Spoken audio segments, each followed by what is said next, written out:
The First World War started in Europe on 28th of June 1914. A Bosnian Serb student assassinated Archbishop Ferdinand and his wife Sophie in Sarajevo, hoping to end the Austria-Hungary's rule over Bosnia-Herzegovina. Exactly 1 month later, as a punishment and retaliation for this assassination, Austria-Hungary declared war on Serbia for not controlling sub-statal actors and terrorist activities in their territory. I'm sure it reminds us of lots of recent events where great powers have intervened in the affairs of other countries in the pretext that they do not control terrorists in their midst, Afghanistan being one of them.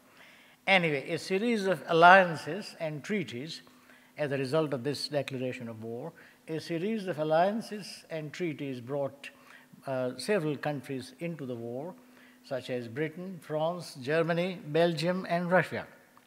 And because these countries were empires, they inevitably brought with them the rest of the world.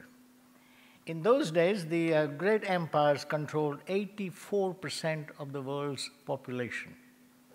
And therefore, the war, which was largely European in its provenance and European in its concerns, became a world war. Now, Britain in those days had no standing army, and therefore it sent what is called the British Expeditionary Force to France. Now, that small, not very well-equipped force was no match for the Germans, and Britain immediately turned to India in the first few weeks of the war, asking for help. Now, Indians came, as I said, in fairly large number, about 50,000 in the first batch, and then during the course of the war in installments. And in the first few weeks, they lost nearly 50% of their soldiers. And that was so for a variety of reasons. After 1857, call it rebellion or call mutiny, Britain had systematically followed a policy. It was afraid of the Indian army, and therefore had followed a policy of keeping the Indian army one generation behind in its weaponry. And when, therefore, they were brought to France, they were not trained at all for the modern weaponry, and they had to be trained, they had to be equipped, and all that took time, which was not available, and therefore, on an earlier generation of weaponization, they took on the Germans, and the result, heavy casualties. It was also the case that many of them were not prepared for, the war was in October, November, when they came here, and many of them were not prepared for the cold climate. They were not prepared for the food either, and no preparations had been made to take that into account. So for all these reasons, a large number of them died in the first few weeks. But while they died and they fought with great courage, and I'll talk about that in a minute, it is also worth remembering that although they were one generation behind in their weaponization, they also brought with them certain skills which the British military forces did not have, especially the skill or the art of patrolling in a form that is suited to trench warfare. Indian soldiers knew that because of their skirmishes in the Himalayas, and they were able to bring with them those skills and therefore help the British soldiers. And thanks to all this, they fought not only on all the fronts, they fought in all the important battles of the First World War, such as Givenchy, Neuchâtel, Festubert, and Loos. During the war, there was also quite part of the reason why many of them felt frustrated and suffered heavy losses was that they were badly led. When in the first round, as I said, the British Expeditionary Force was no match, and Indians were one generation behind, when they lost their officers, new officers were brought in to lead them, and these officers had no knowledge of any of the Indian languages, and therefore communication often broke down, and there were no clear instructions given to them. Their experiences, their reactions are recorded or reflected in the letters that they wrote to their families. Many of these people couldn't write. They were illiterate. And therefore, what they did was to dictate their letters either to a white officer or to somebody, one of their own. And that man added his own little bit to the letter, as we all know happens in India. I mean, my mother couldn't write, for example, when I first came to England. She would dictate the letter to somebody else, and I would invariably see that some of the bits in it was added by this chap and not coming straight from my mother.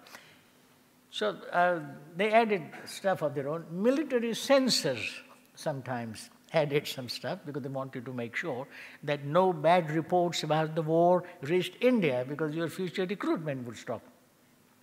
But these soldiers were not gullible fools. They knew all this. They knew that a military censor was censoring their letters. They knew that the chap they dictated to was interfering with their letters, so they invented a coded language of their own. One of the letters said that he is too great an expenditure of black and red pepper.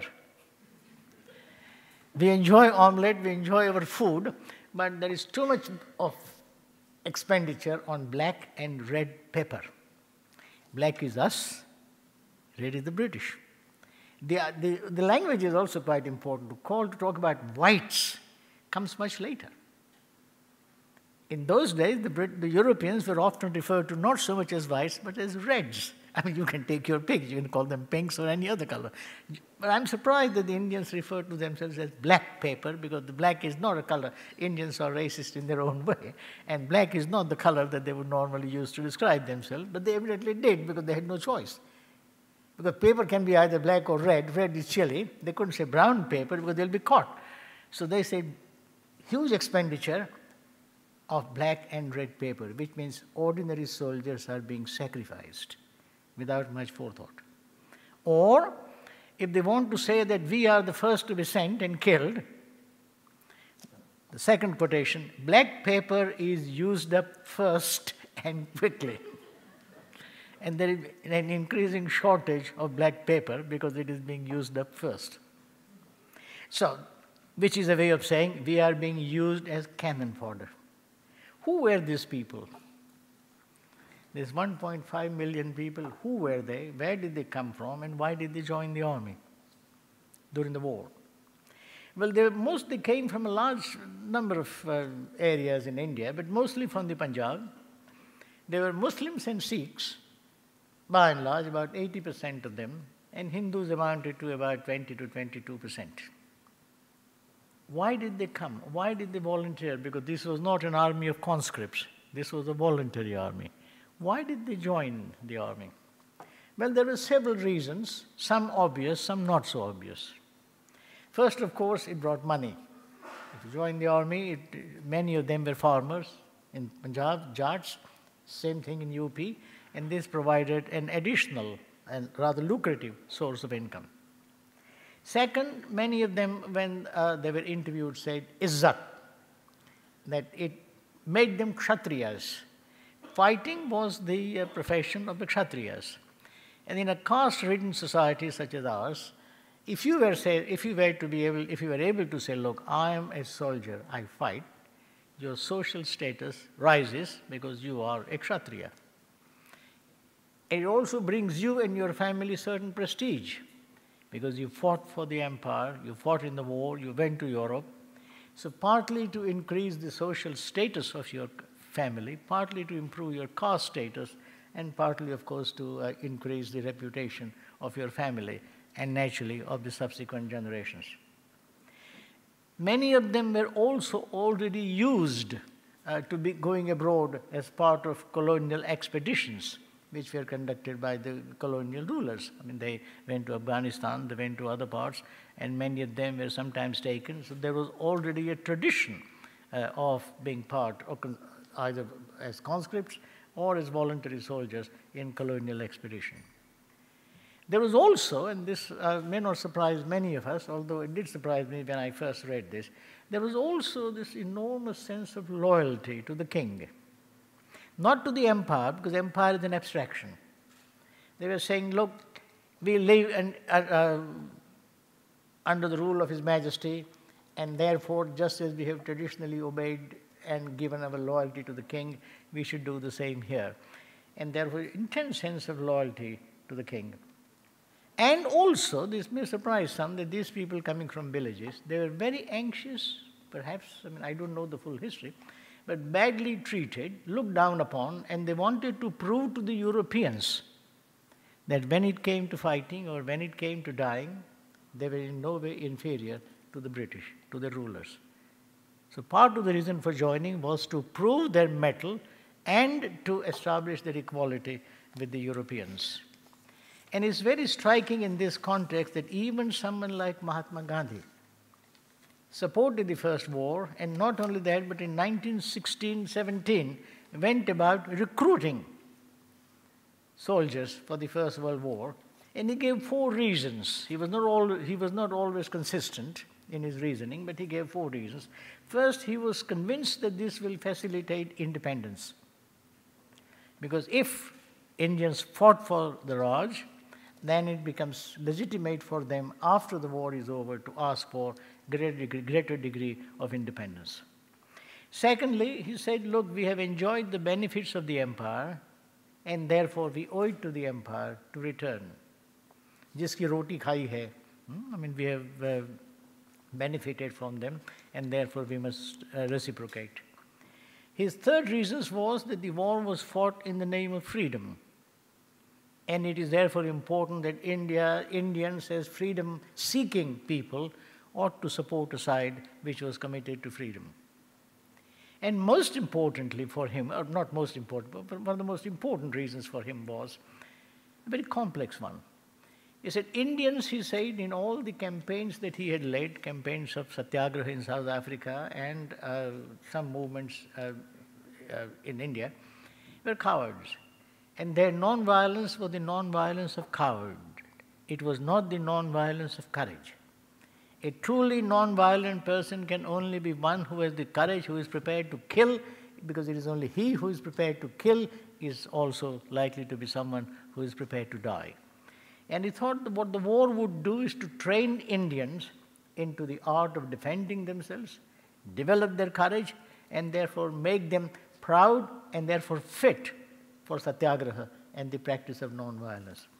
When they went back, after several years on the Western Front and here, they took with them several ideas, and they pressed them in India. First thing they took with them was demand for political freedom. We have seen what a free society like France or a free country like England could be. Why should we be a nation of slaves? Why can't we be free in exactly the same way? And this is something that happens in 1617. These people go back in 1918, which is roughly when the Mahatma starts his Satyagraha and the campaign for mobilization for Indian independence. So you already had a large number of people, hundreds of thousands, who had already tasted life in a free society and were pressing for it. Secondly, they had seen prosperity, affluence in Europe, compared it to the depressed conditions in India. Depressed was the word they frequently used, and said, why should India be economically so poor? And the explanation was because of colonialism, and therefore once again it fed into a demand for freedom. Thirdly, and very importantly, they began to emphasize the value of education. They said Europeans have advanced so far because everyone there is educated. Sadly, we are not. And they also began to realize that they would have profited far more from the war and their stay in France and elsewhere if they had been educated. Throughout Britain's history, blacks and browns and others have played an important role, and therefore we are as much a part of British history, as much architects of British history as the British people themselves. And I think that recognition must be made, partly because it is true and partly because it helps cement a multicultural society.